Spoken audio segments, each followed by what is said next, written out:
You've heard me throw around the term low fidelity a few times in this module. I want to do a little bit of a deeper dive into what I mean when I mention low fidelity. There are three types of fidelity that we can modulate when we're designing prototypes. Visual fidelity, how something looks.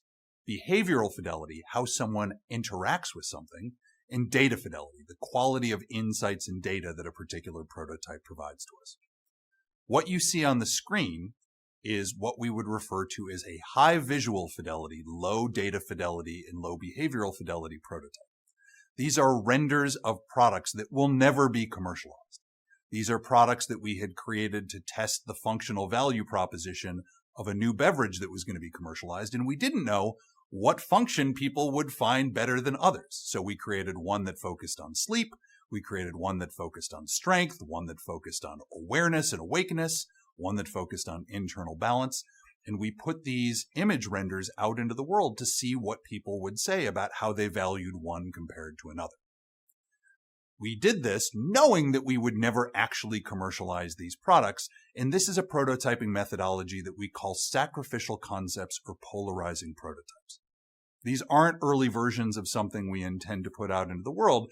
They're simply used to help us understand the relative value between one thing and another, and to use those prototypes to engage consumers and users in conversation that helps us better understand the struggling moment that they're trying to resolve and the progress that they're trying to make.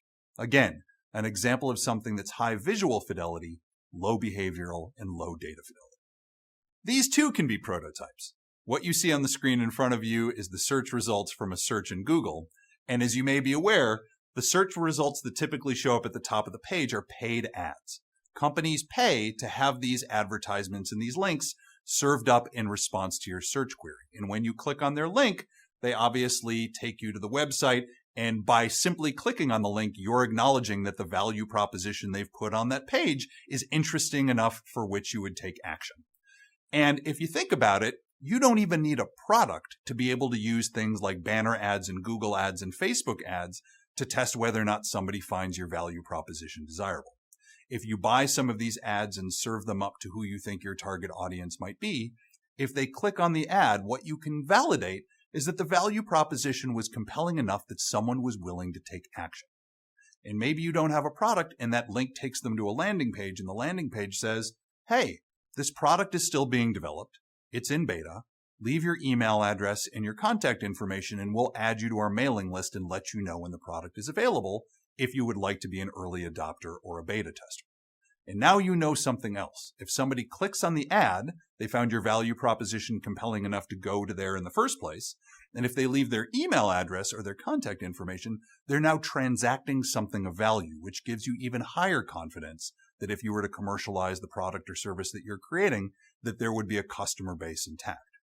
And now you also have the beginnings of a mailing list to have a built-in customer base, so when you activate the product, all of a sudden these people can be your early adopters and your first customers. These are examples of prototypes that are high data, but low visual and low behavior.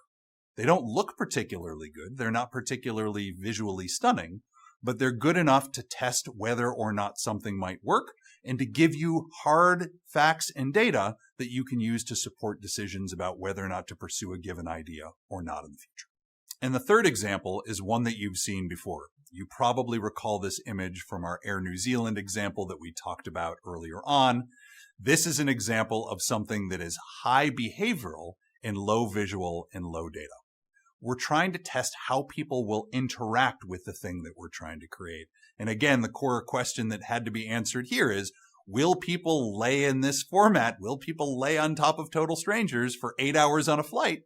Or will they find this solution unappealing? And if they do, let's move on and actually get to work on building something higher fidelity. And if they don't, let's scrap this idea and move on to something that might work a little bit better. This is a great example of a prototype that's high behavioral fidelity because people are interacting with it in authentic ways, but it's low data and low visual. So think about these three dimensions of fidelity as you're evaluating how to make your ideas real enough to test with rapid prototyping.